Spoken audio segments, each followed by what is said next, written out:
মাস ছাড়ানো যুদ্ধে থেমে গেছে তাও মাসখানেক আগে, কিন্তু মধ্যপ্রাচ্যের উত্তেজনা এতটুকুও কমেনি।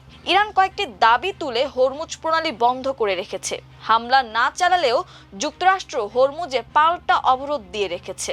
যুদ্ধ পরিস্থিতির এই অবস্থায় আলোচনায় এসেছে যুক্তরাষ্ট্রের যুদ্ধ কৌশল নিয়ে। বিশ্লেষকদের ধারণা, যুক্তরাষ্ট্র হয়তো ইসরায়েলের মতো মোয়িং দ্য গ্রাস কৌশল নিতে পারে। এই সামরিক শব্দটির অর্থ বাড়ার আগেই কেটে ফেলা, অর্থাৎ সীমিত আক্রমণের মাধ্যমে প্রতিপক্ষকে দুর্বল রাখা হয়।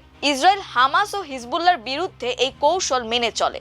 লন্ডনের কিংস কলেজের গবেষক মাইকেল কার বলেন, এ ধরনের কৌশল নিলে ইরান পাল্টা কাতার, সংযুক্ত আরব আমিরাত বা কুয়েতে হামলা চালাতে পারে এবং মার্কিন জাহাজেও ড্রোন হামলা করতে পারে। বিশ্লেষকদের মতে শুধু সামরিক হামলার মাধ্যমে ইরানকে নতি স্বীকার করানো সম্ভব নয়, বরং এই সংঘাত দীর্ঘস্থায়ী হলে পুরো মধ্যপ্রাচ্য আরও অস্থিতিশীল হয়ে উঠবে এবং বৈশ্বিক অর্থনীতিতেও এর বড় প্রভাব পড়বে। তাছাড়া ইরানের ড্রোন ও ক্ষেপণাস্ত্র সক্ষমতার কারণে এই কৌশল ঝুঁকিপূর্ণ হতে পারে। গত মঙ্গলবার হোয়াইট হাউসের মুখপাত্র আনা কেলি জানান, যুক্তরাষ্ট্র ইরানের সঙ্গে আলোচনা চালিয়ে যাচ্ছে, তবে খারাপ কোনো চুক্তিতে তাড়াহুড়া করবে না। এর একদিন আগে প্রেসিডেন্ট ডোনাল্ড ট্রাম্প এবং তার নিরাপত্তা উপদেষ্টারা ইরানের নতুন প্রস্তাব নিয়ে আলোচনা করেন। ৮ এপ্রিল থেকে যুদ্ধবিরতি কার্যকর থাকলেও সামরিক উত্তেজনা পুরোপুরি কমেনি। কাতারের পররাষ্ট্র মন্ত্রণালয় সতর্ক করে বলেছে, পরিস্থিতি ফ্রোজেন কনফ্লিক্ট বা স্থবির সংঘাতে পরিণত হতে পারে,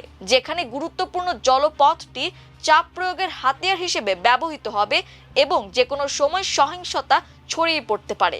বিশ্লেষকদের মতে, স্থায়ী কোনো সমাধান ছাড়া স্বল্প মাত্রার সংঘাত ও মাঝে মধ্যে হামলা, এই পথটাই দুই পক্ষের জন্য আপাতত সহজ বিকল্প হতে পারে, যদিও এতে আঞ্চলিক অস্থিতিশীলতা ও বৈশ্বিক অর্থনৈতিক চাপ দীর্ঘায়িত হবে। কাতারের জর্জ টাউন ইউনিভার্সিটির বিশেষজ্ঞ মেহরান কামরাভা বলেন, এই না যুদ্ধ না চুক্তি, পরিস্থিতি উভয় পক্ষের জন্যই ব্যয়বহুল। ইরান দীর্ঘদিন বন্দর অবরুদ্ধ রাখতে পারবে না, আবার যুক্তরাষ্ট্র অনির্দিষ্টকাল অবরোধ বজায় রাখতে পারবে না। মার্কিন থিঙ্ক ট্যাঙ্ক কুইন্সি ইনস্টিটিউটের হিসাবে যুদ্ধের প্রথম মাসেই যুক্তরাষ্ট্রের খরচ হয়েছে 20 থেকে 25 বিলিয়ন ডলার। আর 2003 সালের ইরাকের মতো বড় আকারের স্থল অভিযান চালাতে হলে মাসে 55 বিলিয়ন ডলার পর্যন্ত লাগতে পারে, যা এই মুহূর্তে যুক্তরাষ্ট্র বহন করতে পারবে না বা চাইবে না।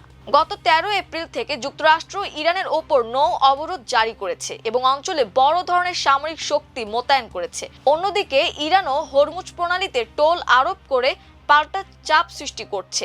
এর প্রভাব যুক্তরাষ্ট্রেও পড়েছে। জ্বালানির দাম প্রায় 4 বছরের মধ্যে সর্বোচ্চ পর্যায়ে পৌঁছেছে। নরওয়ের পিস রিসার্চ ইনস্টিটিউট অসলোর গবেষক চ্যান্ডলার উইলিয়ামস বলেন, এই সংঘাত পরিকল্পনার চেয়ে দীর্ঘায়িত হয়েছে। যদি এটি আরও বাড়ে অথবা দীর্ঘস্থায়ী সংঘাতের রূপ নেয়, তাহলে তা আরো জটিল হয়ে উঠবে। যুক্তরাষ্ট্র অর্থনৈতিক ও কূটনৈতিক চাপের পাশাপাশি প্রয়োজন হলে আবার হামলার হুমকি দিয়ে পরিস্থিতি নিয়ন্ত্রণে রাখতে চাইছে।